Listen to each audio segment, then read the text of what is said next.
OK. C'est un grand privilège c'est un grand privilège d'accueillir le visiteur d'aujourd'hui. Et avec une grande joie qu'on va offrir la parole de Dieu dans l'Évangile de Jean, chapitre 7.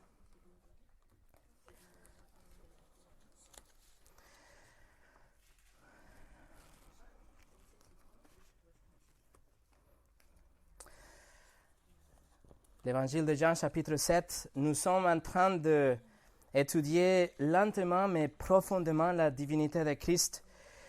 Pour ceux que nous visitent, ceux qui vont entendre ces messages après sur Internet ou même maintenant, on a divisé cette étude en 4 grandes parties, grandes sections. La première partie, c'était par rapport à la gloire de Christ. Deuxièmement, on a vu l'autorité de Christ. Aujourd'hui, on va commencer la 3e section qui s'appelle, c'est à propos des déclarations de Christ. Qu'est-ce qu'il a dit de lui-même? Et la 4e partie, après, on verra dans quelques mois peut-être qu'est-ce que les autres ils ont dit à propos de Jésus, les déclarations sur Jésus. Donc aujourd'hui, on va commencer cette 3e section et les autres 10 messages, les 10 messages précédents, ils sont disponibles sur notre site. Ils sont en français, en russe aussi, si vous voulez les écouter après. Alors, qu'est-ce que Jésus a dit de lui-même? Ça, c'est quelque chose de très important parce que si Jésus n'était pas vraiment Dieu, il aurait pu clarifier la compréhension erronée de ses disciples et des autres personnes qui croyaient qu'il était Dieu. S'il aurait pu aussi clarifier confronter l'erreur des gens qui pensaient qu'il était Dieu, il aurait pu aussi sauver sa propre vie. Quand le grand prêtre et Pilate ils sont demandés, il aurait pu corriger leur compréhension et dire non, vous avez tort, c'est pas moi le Christ, c'est pas moi le Fils de Dieu. Mais plutôt, Jésus-Christ, il a hardiment et constamment affirmé qu'il était vraiment Dieu. Il a prouvé ses déclarations aussi avec ses œuvres, avec son pouvoir et aussi avec l'autorité qu'il avait quand il prêchait, quand il enseignait les gens. Alors aujourd'hui, on va voir la première de ces déclarations. C'est en fait la 12e déclaration qu'il fait, mais on va voir en premier. Cette partie, ce moment quand Jésus a dit « Je suis la lumière du monde ».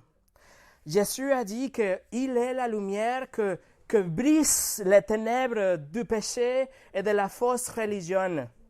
Jésus est la lumière qui va illuminer la compréhension des hommes pour qu'ils puissent voir leur péché, comprendre la gravité de leur péché aussi. C'est lui la lumière et il donne la lumière au cœur des hommes pour qu'on puisse apprécier, comprendre la grâce de Dieu, le pardon de nos péchés. Il est la lumière de la sagesse, il a la lumière de la sainteté, la lumière de la joie. Jésus-Christ est la lumière pour les nations et dans ses propres mots, il est la lumière du monde. Voilà ce qu'on va voir aujourd'hui, mais avant de commencer, on va prier. Seigneur, je te demande de bénir la prédication de ta parole et que tu nous laisses voir vraiment comme plénitude, comme ton Fils Jésus est la lumière dont on a besoin. Ouvre nos cœurs et ouvre nos esprits, notre compréhension pour qu'on puisse voir la lumière en contraste de les ténèbres qu'on a à l'intérieur de nous, même si on ne les reconnaît pas. Seigneur, je te prie que ce moment soit un moment de bénédiction pour tous ceux qui vont entendre et que tu m'aides à moi personnellement à pouvoir exprimer les messages que j'ai à donner cet après-midi. Au nom de Jésus, Amen. Le message d'aujourd'hui donc s'appelle « La lumière du monde ». Nous allons voir quelques versets dans le chapitre 7 de Jean et quelques versets dans le chapitre 8 aussi. Et on va diviser notre étude, notre temps ensemble dans 4 parties. Premièrement, on va voir l'eau. Deuxièmement, la lumière.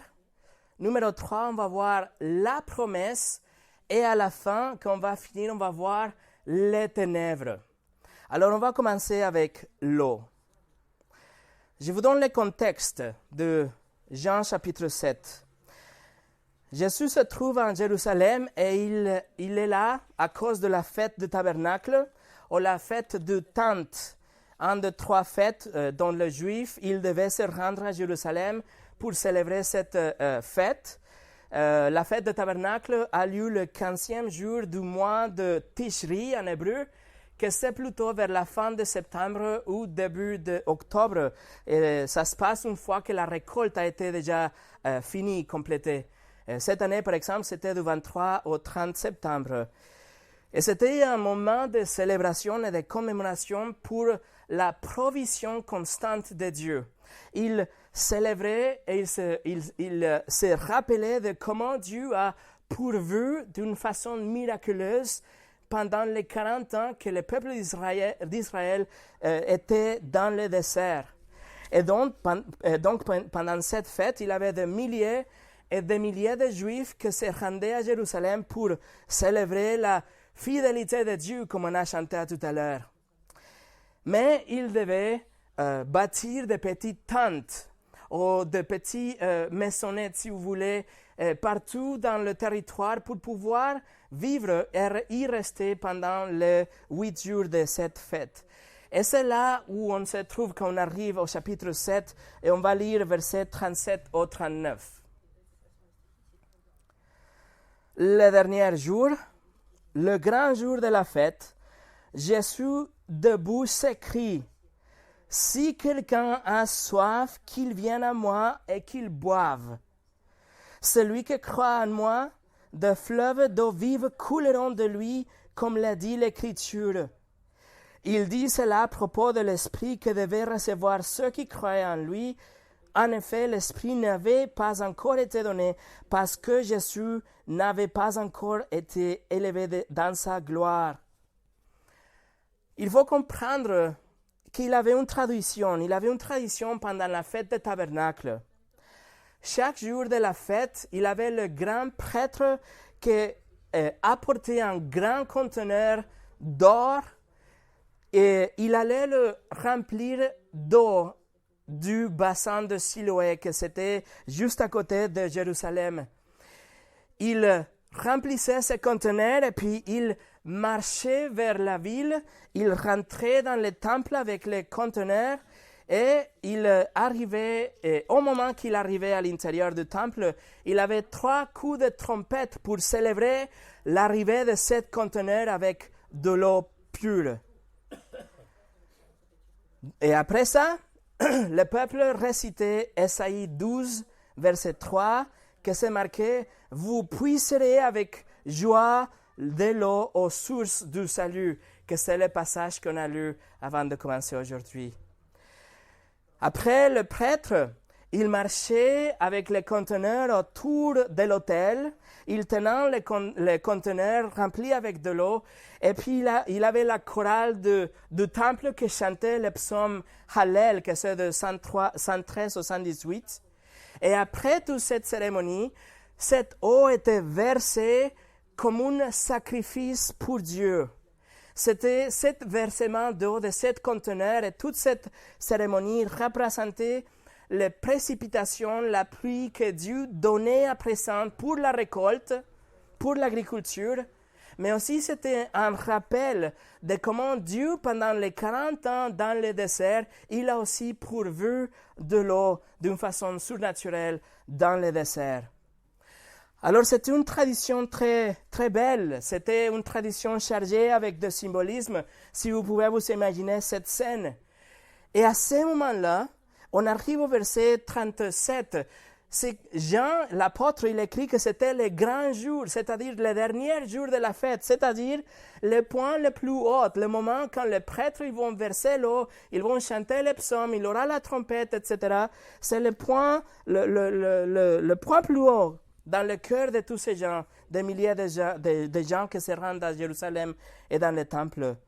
Et c'est à ce moment-là que Jésus, on a lu, debout, s'écrie: « Si quelqu'un a soif, qu'il vienne à moi et qu'il boive. » Il ajoute: « Celui qui croit en moi, des fleuves d'eau vive couleront de lui, comme l'a dit l'Écriture. » Jésus ici, il lance une invitation.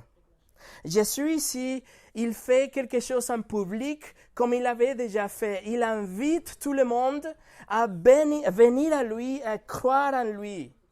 Et il décrit le salut comme l'eau vive. Jean écrit ici que Jésus s'est mis debout et avec une grande voix, une forte voix, il dit ça, il lance cette invitation parce qu'il veut justement attirer l'attention de tous ces gens qui sont là. Mais cette invitation, mes amis, il va pour les âmes qui sont assoiffées. Mais pas des gens qui sont assoiffés de l'eau cérémonielle, de l'eau qui vient du bassin de Siloé, pas de l'eau comme l'eau qu'il avait dans le désert, mais de l'eau vive, de l'eau qui donne la vie éternelle. Pas une bouteille d'eau temporaire, mais une bouteille d'eau éternelle, si vous voulez. C'était un rituel très beau. Mais pour beaucoup de gens, ce rituel, c'était qu'une cérémonie. C'était qu'une chose de religion. C'était qu'une répétition qu'il fallait faire. Et en fait, c'était quelque chose qui n'était pas prescrit dans la loi de Dieu. On le trouve nulle part dans l'Ancien Testament. Donc, c'était quelque chose qu'ils ont inventé eux-mêmes. De toute façon, c'était beau et c'était bien. L'intention derrière cette cérémonie, elle était bien. Mais Jésus utilise cette cérémonie, il va déplacer l'emphase de l'eau cérémonielle, l'eau dans le désert, l'eau pour notre bouche sèche. Et il va le changer pour l'eau vive, l'eau pour notre âme, l'eau qui va nous faire vivre éternellement. Alors il lance cette invitation. Et cette invitation a 3 éléments. Ils disent, les assoiffés, venez et buvez. On va voir ces 3 choses. La première chose, c'est que cette invitation va pour les assoiffés. Tous ceux qui reconnaissent qu'ils ont une sécheresse spirituelle. Tous ceux qui reconnaissent que cette sécheresse, cette soif qu'ils ont ne peut pas être satisfaite avec une bouteille d'eau, avec de l'eau cérémonielle ou de l'eau d'une rivière. Mais que cette soif ne peut non plus être satisfaite avec de la religion et avec des rituels. Même si cette cérémonie était très belle, il ne peut pas donner à manger ou à boire à son âme avec la cérémonie. Ils ont besoin beaucoup plus. Vous connaissez que la soif, c'est une des pires des choses qu'on peut expérimenter physiquement, n'est-ce pas? La science nous dit que quand un bébé est né, 78% de son corps est fait que d'eau. Ce pourcentage descend à 65% dans la première année et dans le corps d'un adulte comme vous et moi, la science dit qu'on a 60% d'eau à l'intérieur de nous. Si on ne boit pas, il y a des conséquences et des symptômes très graves qui apparaissent tout de suite. Mais la mort peut arriver après 40 jours. En fait, il y avait, dans les années 80, une proteste dans une prison en Irlande, où les prisonniers, ils ont dit, on ne va plus boire d'eau jusqu'à ce que vous faites quelque chose. Et donc, là, ils ont bien prouvé que la mort arrivait à 45 jours sans boire d'eau. Il ne faut pas l'essayer. Mais j'ai une question pour vous alors. Si on peut survivre que 40 jours sans eau, combien de temps pensez-vous pouvoir vivre sans eau pour votre âme? Jésus vous invite, Jésus invite à tous ceux qui sont soif à boire, mais pas H2O, mais une eau qui est vive, qui donne la vie éternelle. Le problème, mes amis, c'est que ceux qui ne reconnaissent pas qu'ils ont soif ne vont pas venir, même si l'invitation est là. Et vous le savez que quand on est des enfants, on boit tout le temps. Mais après, dans un certain moment de notre vie, on doit être rappelé qu'il faut boire de l'eau.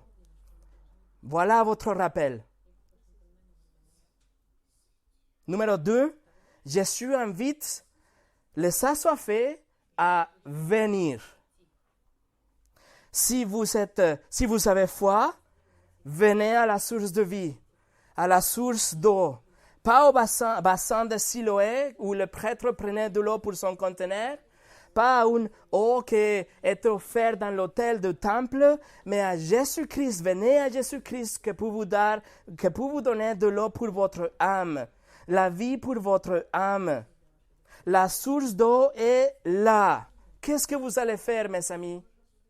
Est-ce que vous allez juste regarder la source d'eau? Est-ce que vous allez juste dire, oui, la source d'eau est là? Vous allez voir comme les autres personnes ils vont courir vers l'eau et vous allez juste sourire tout simplement et vous pensez que vous êtes OK parce que vous êtes une bonne personne et vous restez à une distance. Non, mes amis, il faut venir. Si vous entendez cette invitation et vous avez soif, vous venez à Christ. Et la troisième partie de cette invitation, si vous avez soif, vous venez et aussi vous buvez. Il ne faut pas venir et rester au bord de la rivière pour admirer la beauté de la rivière et boire comme les cerfs et les enfants, ils boivent de l'eau et ils jouent dans l'eau et même les pierres, ils sont rafraîchis avec cette rivière. Et vous restez là juste avec les doigts de vos pieds pour qu'ils se mouillent un petit peu. Non, il faut venir avec assurance et plonger. Venez à Jésus. Venez boire de cette source illimitée d'eau que Jésus peut vous donner. Cette eau pour votre âme. Cette eau vive que vous donne la vie éternelle. Il ne faut pas rater l'opportunité de votre vie qui a des conséquences pour votre éternité. C'est une invitation incroyable. C'est une opportunité incroyable que Jésus a donnée ce jour-là et il vous donne aujourd'hui parce qu'on est en train de parler, d'offrir ces mots, de lire ce qu'il a dit. Et comme une conséquence, on a la dernière partie du verset 37. Celui qui croit en moi, de fleuves d'eau vive couleront de lui, comme le dit l'Écriture. Jésus ici, il dit qu'il aura des fleuves qui coulent de tous ceux qui croient en Christ. Et ça, ce n'est pas une situation de l'Ancien Testament, même s'il dit que c'est marqué dans l'Écriture, mais la vérité est contenue dans l'Ancien Testament, donc il donne la conséquence. Tous ceux qui sont soif, tous ceux qui viennent à Christ, tous ceux qui boivent de l'eau vive, tous ceux qui sont nés de nouveau, ils seront des canons, des conduits pour que la même eau vive coule envers les autres. On ne garde pas l'eau vive pour nous-mêmes, mais nous laissons couler. Comment? On prie pour les autres et on partage l'évangile avec les autres et nous enseignons les Écritures et on les sert et on essaye de faire de bonnes choses parce qu'on les aime. Mais le but ultime, c'est qu'ils viennent aussi pour boire et pour être sauvés. Nous devenons une bénédiction pour les assoiffés. Écoutez ce que John MacArthur a écrit, un prédicateur américain. Il a dit « Ceux qui manifestent une vraie repentance reconnaissent la grande soif de leur culpabilité personnelle devant un Dieu de sainteté, réalisent qu'ils ne peuvent rien faire par eux-mêmes pour éviter son jugement qu'ils méritent. Ils se reposent sur le sacrifice de Jésus-Christ comme paiement pour leurs péchés, affirmant qu'il est le seul Sauveur et Seigneur de leur vie. Ainsi, ils boivent l'eau vive qu'il pourvoit, qu'il devienne en eux une source qui jaillira jusque dans la vie éternelle. » Et ça, mes amis, c'est l'eau. Veuillez noter que Jésus ne dit pas « Je suis l'eau vive », mais plutôt qu'il donne l'eau vive. Et en fait, le verset suivant nous clarifie, c'est Jean qui écrit ce commentaire, verset 39. Il dit cela à propos de l'Esprit que devaient recevoir ceux qui croient en lui. En effet, l'Esprit n'avait pas encore été donné parce que Jésus n'avait pas encore été élevé dans sa gloire. Alors cette eau vive, mes amis, c'est le Saint-Esprit. C'est le Saint-Esprit que Christ donne, envoie à tous ceux qui croient en lui, tous ceux qui se répandent de ses péchés, mettent leur confiance en lui pour leur salut. Le Saint-Esprit, il vient et il habite à l'intérieur de vous et il vous habilite à la sainteté, il vous aide à reconnaître la vérité, à aimer même vos ennemis et pardonner tous ceux qui vous font de mal. Il vous donne l'envie de faire de l'évangélisation, de prier, etc. C'est le Saint-Esprit l'eau vive. Numéro 2, la lumière. Si vous vous souvenez, le titre de ce message, c'était la lumière du monde. Et on arrive là juste maintenant parce que le reste, c'était, on va dire, une introduction pour pouvoir comprendre le passage qui suit. Même si la section qu'on vient de lire finit dans le verset 39 du chapitre 7, la dernière partie du chapitre 7, le début du chapitre 8, ils sont comme des interruptions qui se passent après ce discours de l'eau vive. Les gens ils vont se plaindre, il y a des autres qui vont croire, il y a des autres qui s'opposent. Et après, dans le premier verset, dans le chapitre 8, on a l'histoire de la femme adultère qui était pardonnée au pied de Jésus. Ils sont juste des interruptions, mais le récit continue. Alors, je vous rappelle, on est dans la fête de Tabernacle, le dernier jour, le jour où il y a cette cérémonie de l'eau. Jésus est là, il a donné l'invitation, tous ceux qui ont soif, venez à moi, croyez en moi. Mais il y a une deuxième tradition que vous devez comprendre pour comprendre le reste de ces passages. Une deuxième caractéristique. À part cette cérémonie de l'eau qui était versée, à la tombée de la nuit, il y avait des lampes qui étaient allumées à l'intérieur du temple. Il y avait à l'intérieur du temple, dans le cour des femmes, qui s'appelait la cour des femmes, parce que c'était l'endroit le plus loin où les femmes pouvaient aller. C'est-à-dire que dans le cour des femmes, il y a tout le monde, des hommes et des enfants et des femmes. Et là, c'est l'endroit où Jésus se trouve, parce qu'après on peut lire qu'il avait le réceptacle pour les offrandes, c'était la cour des femmes. Et dans cette cour, il avait 4 énormes candélabres qui étaient allumés en même temps. Et au tomber de la nuit, toute cette lumière montait et était projetée dans le ciel de nuit de Jérusalem et pouvait être vue de loin.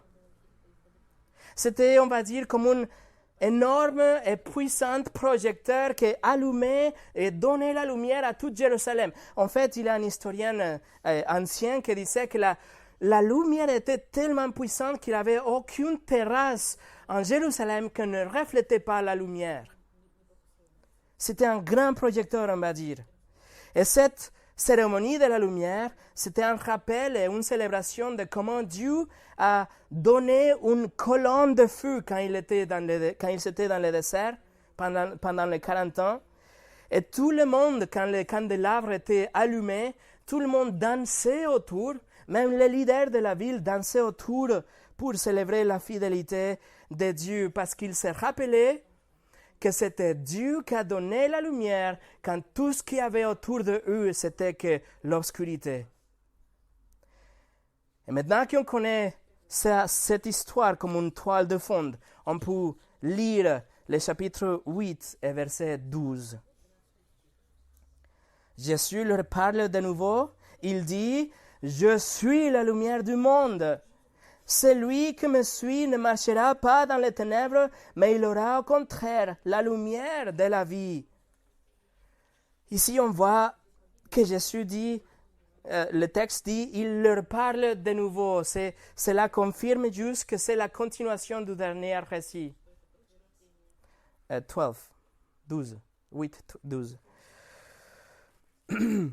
Alors, c'est la continuation de la portion précédente. Et Jésus, ici, il se met debout. On peut imaginer, et il dit, « Je suis la lumière du monde. » Il dit, « Celui qui me suit ne marchera pas dans les ténèbres, mais il aura au contraire la lumière de la vie. » Ça, c'est massif. Jésus, il se compare lui-même avec les candélabres qui étaient là. Et il dit, vous regardez ces candélabres fixes et temporaires qu'on va éteindre dans un moment? Moi, je suis la lumière du monde. Jésus, c'est une lumière qui peut être suivie. C'est une lumière éternelle, pas une lumière temporaire comme les candélabres. Le peuple d'Israël, ils ont suivi la colonne de feu, mais Jésus maintenant, il dit, suivez-moi. Il appelle les gens à le suivre. C'est-à-dire, vous arrêtez de marcher vers la direction où vous allez et vous détournez votre direction et vous suivez la lumière. Il faut vous oublier de tout ce qui est temporaire et tout ce qui est matériel et tout ce qui est physique, le plaisir de la vie. Il faut tourner la direction, regarder Christ et suivre cette lumière. Et le mot pour suivre, dans le grec, il y a cette connotation de quelqu'un qui suit vraiment. Quelqu'un qui ne suit pas avec les masses, comme un fleuve, comme des poissons, comme des brebis. Mais non, c'est personnel, individuel et avec une soumission. Je veux le suivre. Il est mon Seigneur. Charles Spurgeon, le prince des prédicateurs, il a écrit « La chair orgueilleuse veut servir Christ en se taillant de nouveaux sentiers. L'orgueilleux désire prêcher de nouvelles doctrines, monter une nouvelle église, être un penseur originel, juger, considérer et faire tout sauf obéir. Ceci n'est pas du tout servir Christ. Celui qui veut servir Christ doit le suivre. Il doit se satisfaire à prendre seulement les anciens pas et aller seulement là où Christ dirige. Être original, ce n'est pas pour nous. Nous devons être des copies humbles de Christ. Jésus il dit ici qu'il est la lumière du monde, qu'il est la lumière qui apporte le salut. Il est la lumière qui va ôter les ténèbres de ce monde maudit pour le péché et la tristesse et la maladie et la mort. Il est la lumière qui peut briser cette obscurité de la religiosité et de la tradition. Il est la lumière dont Ésaïe chapitre 9 a parlé, la lumière en chair dans la personne de ce bébé, le Seigneur Jésus-Christ. Le monde n'a pas une autre lumière. Le monde, il vit dans l'obscurité totale, mais Jésus est la lumière du monde. C'est ce que Jésus a dit. Il n'a dit pas qu'il est une lumière parmi des autres lumières. Il est la lumière du monde, la lumière qui peut vraiment illuminer ce monde. John Piper, un autre prédicateur américain, a dit « S'il doit y avoir une lumière dans le monde, ce sera Jésus. C'est Jésus ou des ténèbres. Il n'existe pas une troisième alternative. » Alors, veuillez noter, encore une fois, qu'il ne dit pas « Je donne la lumière », comme il donne l'eau. Cette fois-là, ils disent « Je suis la lumière ». Lui lui-même est la lumière. Et quand il a dit ça, il en fait est en train de déclarer qu'il est Dieu. Qu'il est Dieu Tout-Puissant, qu'il est Dieu, c'est lui le Créateur. Il utilise la formule « Je suis », le nom de Dieu, et il applique à lui. Et après, il utilise l'exemple de la lumière qui était pour Dieu exclusivement dans l'Ancien Testament, et il applique aussi à lui. Je vais vous lire quelques exemples. Exode 13, verset 21. Je vais juste vous lire ici. « L'Éternel allait devant eux les jours dans une colonne de nuée pour le guider sur leur chemin, et la nuit dans une colonne de feu pour les éclairer, afin qu'ils puissent marcher jour et nuit. » Le psaume 27, verset 1, c'est marqué « L'Éternel est ma lumière et mon salut. » Ésaïe 60, verset 19 nous dit « C'est l'Éternel qui sera ta lumière éternelle. Et à part ça, mes amis, les prophéties de l'Ancien Testament disaient aussi que Dieu envoyera le Messie comme une lumière. Et donc Jésus, il prend cet exemple aussi et il dit, c'est moi cette lumière, c'est-à-dire, c'est moi le Sauveur, c'est moi le Christ. Ésaïe 42, verset 6 nous dit, moi l'Éternel, je t'appelai en toute justice et je te tiendrai fermement par ma main. Je te garderai et je t'établirai pour que tu sois l'alliance du peuple, la lumière des nations. Ésaïe 49, 6, je t'établis pour être la lumière des nations, pour apporter mon salut jusqu'aux extrémités de la terre. Donc Jésus est vraiment, audacieusement, il est en train d'utiliser ces passages, ces images de l'Ancien Testament que tout le monde connaissait et il s'applique à lui pour s'identifier à lui-même comme le Messie, mais aussi comme Dieu, la lumière, mais aussi comme Dieu, en utilisant le nom de Dieu.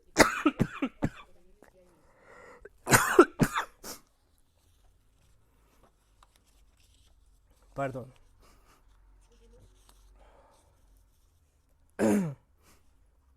Jésus dit qu'il est la lumière. Pas une lumière parmi plusieurs lumières, mais la lumière, l'essentielle, la principale, la plus brillante. Vous pensez que le soleil est brillant? Jésus est plus brillant. Vous pensez que les philosophes, ils brillent avec la sagesse et les intellectuels aussi? Jésus brille beaucoup plus. Jésus est la lumière, juste comme il y a un seul soleil pour l'Afrique et l'Amérique et l'Europe et l'Asie, il n'y a qu'un seul soleil de la justice pour le monde. Jésus est la lumière du monde entier. C'est-à-dire qu'il est suffisant. Il est suffisant comme un enseignant parce que tout le monde reste et s'assoit sous son enseignement. Il est suffisant comme un roi parce qu'il règne sur le monde entier. Il est suffisant comme un prêtre parce qu'il plaide pour tout son peuple. Il est suffisant comme un sacrifice parce qu'il ôte les péchés de tout le monde, tous ceux qui vont se repentir et venir à lui par la foi. Et il est suffisant parce que le salut se trouve qu'en lui. Alors, mes amis, écoutez bien. La chose la plus absurde, plus insensée, plus stupide que quelqu'un peut faire dans cette vie, c'est d'échanger la lumière du monde pour un seul allumette. Jésus est une lumière unique parce qu'il produit un effet. Et cet effet, c'est la vie éternelle. Et on arrive au troisième point, la promesse.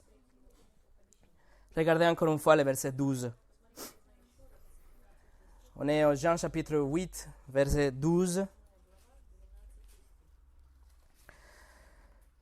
Jésus leur parle de nouveau. Il dit, « Je suis la lumière du monde. Celui qui me suit ne marchera pas dans les ténèbres, mais il aura au contraire la lumière de la vie. »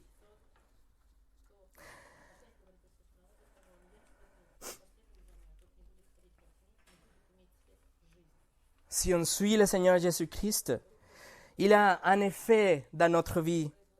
Et cet effet, c'est qu'il y a une vie de lumière qui sort d'une vie de ténèbres. Si on regarde ce verset présuppose que tous ceux qui vont suivre Jésus, ils vivaient ou ils marchaient dans les ténèbres. Vous savez, marcher dans le domaine des ténèbres, dans ce domaine où vous étiez contraire de tout ce que Dieu disait, vous étiez contre la Bible, vous n'avez pas voulu plaire à Dieu ni penser à lui, vous avez aimé votre péché, vous avez méprisé toute autorité. Vous avez eu un cœur qui était orgueilleux, qui pensait seulement à satisfaire le désir de votre chair. Vous avez transgressé la loi de Dieu. Vous avez menti, vous avez volé et vous avez commis de l'adultère juste en regardant des hommes et des femmes avec des désirs. Vous avez convoité, vous avez blasphémé, vous avez créé un Dieu dans votre tête que ce n'était pas le Dieu de la Bible, c'est-à-dire de l'idolâtrie. Vous étiez comme ça, dans le domaine des ténèbres, mais du coup, la lumière qui est plus brillante que les rayons du soleil qui se reflètent sur la neige pure et blanche, plus brillante que ça, cette lumière a brillé sur votre cœur et dans vos yeux, et vos yeux ont été ouverts à la vérité de Dieu, la vérité de sa parole, et vous avez vu votre propre péché dans sa vraie nature, et vous avez crié dans la repentance, et vous étiez tellement attiré pour cette lumière que vous avez voulu vraiment la suivre. Vous êtes prêt à laisser tomber tout et changer de direction parce qu'il n'y a rien plus important pour vous que suivre cette lumière qui vous a sauvé. En fait, vous aimez tellement cette lumière qu'il n'y a rien de plus important pour vous que cette lumière. Et vous savez tourner votre dos au plaisir de pécher, et vous savez laisser tomber tout ce que vous tire et vous sépare de la lumière, et vous courez. Vous voyez cette lumière et vous courez, vous allez la suivre avec tout votre cœur, pour toute votre vie, aussi longtemps que vous vivez, parce que vous voulez cette lumière. Mais il y a une condition préalable, mes amis. Pour pouvoir suivre cette lumière, vous devez reconnaître que vous vivez dans les ténèbres aujourd'hui et que vous avez besoin de cette lumière. Seulement quand vous comprenez que votre condition est pire qu'un homme dans une cave sombre, au milieu de la nuit la plus sombre, avec les yeux fermés et les yeux bandés. C'est seulement quand vous voyez que vous êtes comme ça que vous allez désirer tellement cette lumière, désespérément, pour la suivre avec tout votre cœur. Écoutez ce que Jean Calvin a écrit. Nous devons tout d'abord établir quelle nécessité existe pour chercher cette lumière, car les hommes ne se présenteront jamais d'eux-mêmes au Christ pour être éclairés, tant qu'ils ne savent pas en première que ce monde est ténèbres et qu'eux-mêmes sont tous aveugles. Nous sommes tous condamnés pour cet aveuglement, et tout ce que nous considérons être lumière est comparé aux ténèbres et à une nuit très sombre. Pardon. Alors la question la plus importante est, comment est-ce qu'on peut suivre Jésus? Comment est-ce que vous pouvez suivre la lumière du monde? C'est simple. Leave it there. Thank you. C'est simple, mais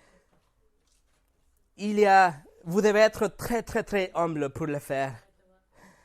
Parce que vous devez admettre que vous êtes aveugle, que vous vivez en ténèbres, que vous êtes entouré avec l'obscurité, que vous aimez une vie de péché, d'auto-justice, que vous pensez que vous êtes une bonne personne et que pour ça, Dieu va vous accepter. Mais non, vous devez reconnaître que vous êtes un pécheur et que vous êtes plus pire que cet aveugle dont on a parlé. Vous devez reconnaître votre vrai état et après, vous venez par la foi. Et vous venez humblement et vous demandez à Jésus de vous pardonner pour vos péchés et vous plaidez avec lui qu'il vous donne la lumière de la vie, et qu'il vous donne la lumière qui va expulser toute obscurité de l'erreur et toute obscurité de l'incrédulité, l'obscurité de la mort et de la condamnation. C'est seulement Jésus-Christ qui peut vous donner cette lumière. Alors mes amis, ne restez pas juste là, en regardant la lumière. Ne restez juste là en regardant comment elle est brillante, comme les autres, il suit la lumière. Ne suivez pas cette lumière avec vos yeux seulement. Ne suivez pas cette lumière qu'un jour par semaine seulement. Mais suivez vraiment. Bougez, changez de direction et suivez Christ parce qu'il est la lumière. Vous connaissez, vous savez bien comme le monde peut mourir vraiment si on n'a pas le soleil.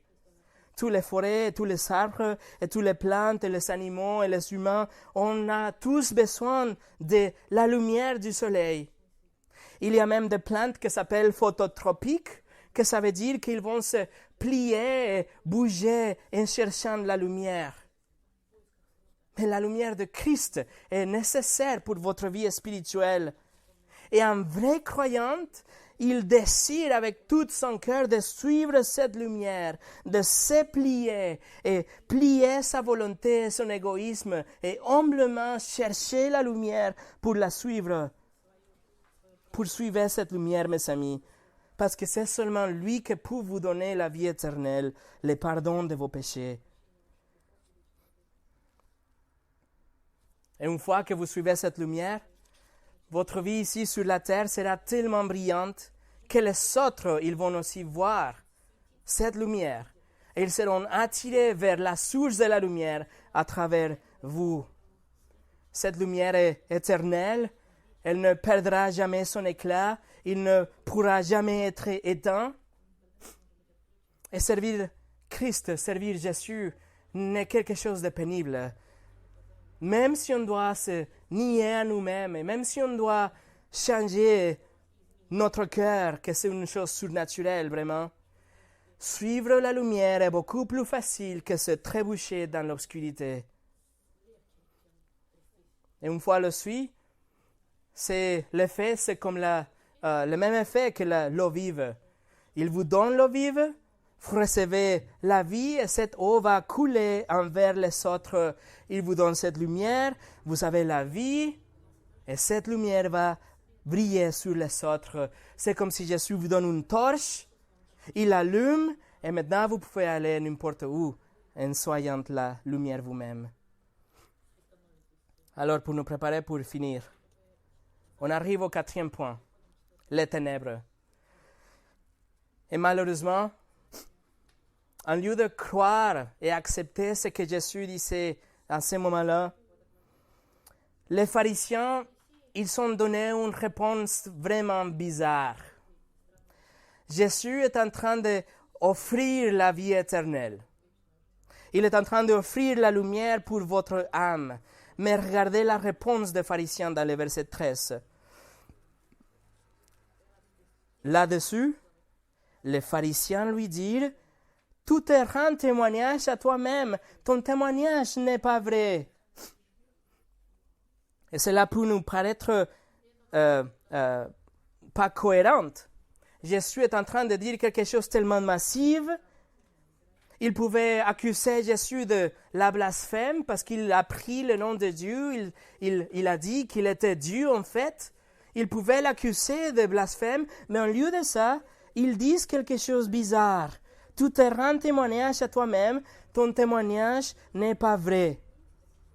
Et pour pouvoir comprendre ça, je vous invite au Jean chapitre 5. Je vais vous montrer qu'il y a un verset.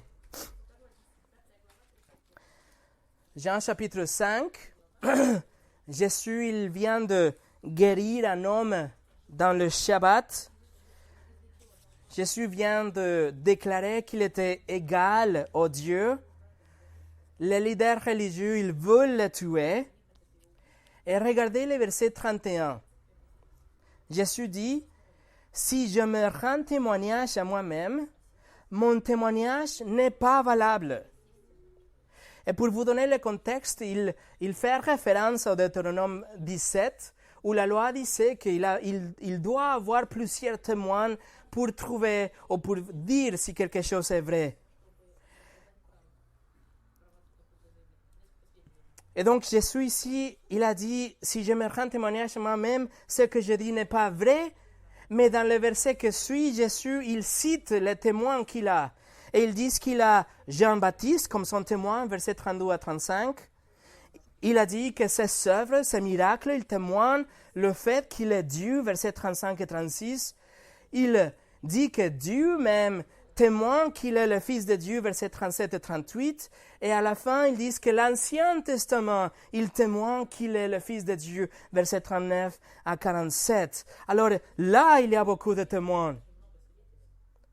Mais la seule chose que les pharisiens se souviennent, la seule chose qu'ils se rappellent, c'est la phrase de verset 31, quand Jésus a dit « Si je me rends témoignage à moi-même, mon témoignage n'est pas valable. » Alors si on revient au chapitre 8, verset 13, les pharisiens se souviennent de ce que Jésus avait dit dans le chapitre 5. Il suit Jésus de près, il cherche de trouver quelque chose que Jésus va dire pour pouvoir l'accuser ou même l'arrêter, etc. Et là, quand Jésus a dit « Je suis la lumière du monde », les pharisiens disent « Ah ah, on t'a attrapé !» Parce que dans le chapitre 5, tu as dit « Si je rends témoignage de moi-même, mon témoignage n'est pas vrai. » Alors, il dit ce que tu dis. C'est pas vrai, Jésus, parce que tu dis que tu es la lumière du monde. Et dans le chapitre 5, tu as dit que ce n'était pas vrai. On t'a attrapé, Jésus.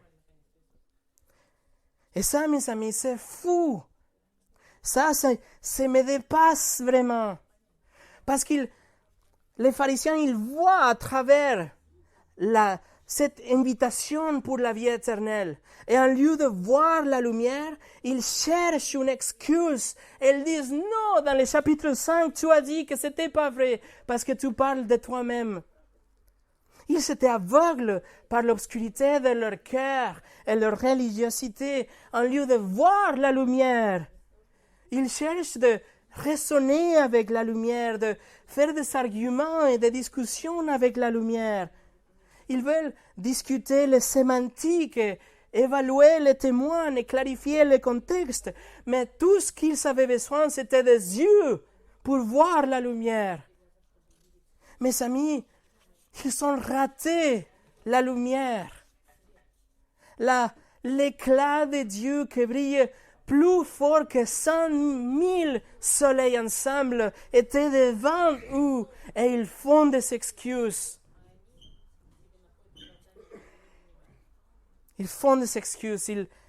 Ils se souviennent d'une autre chose pour dire non, on ne va pas te suivre. Et pour le reste de ce chapitre, Jésus ne va plus parler de la lumière, mais il va essayer de traiter avec ses excuses et avec ses arguments.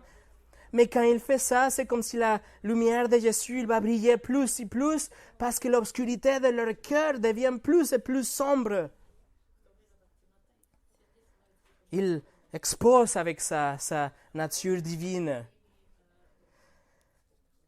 Alors, mes amis, cet après-midi, ne laissez pas des arguments ou des expériences ou des sémantiques ou des idées préconçues ou des excuses en général de se mettre entre vous et la lumière.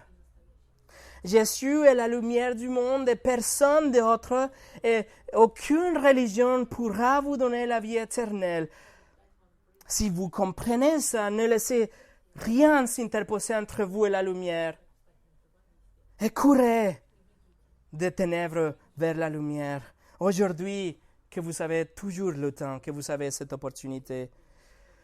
Laissez que cette lumière brille dans votre cœur, que le Seigneur Jésus vous montre votre propre péché avec sa lumière. Et une fois que vous voyez votre péché, repentez-vous et détournez-vous de tout péché et suivez la lumière et demandez Jésus d'incinérer votre péché. Et croyez seulement en lui. Croyez qu'il peut vous sauver seulement lui.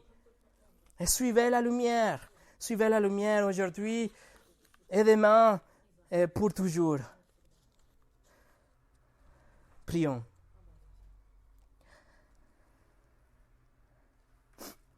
Seigneur, quelle offre tu donnes à tout pécheur, à toute personne qui vit dans les ténèbres. Tu es grand et merveilleux et plein de grâce pour pouvoir sauver les gens et pardonner et donner un nouveau cœur. Je te prie, Seigneur, que tu illumines nos cœurs aujourd'hui pour qu'on puisse voir cette beauté en même temps que le terrible péché qui vit à l'intérieur de nous. Et que tu nous laisses voir cette lumière, cette effulgence, cet soleil pour qu'on puisse le suivre. Seigneur, je te prie pour chaque personne qui est ici réunie, à chaque personne qui va entendre ce message, pour que la prédication de ta parole a un effet et qu'à la fin on puisse tous te suivre la lumière du monde. Au nom de Jésus, Amen.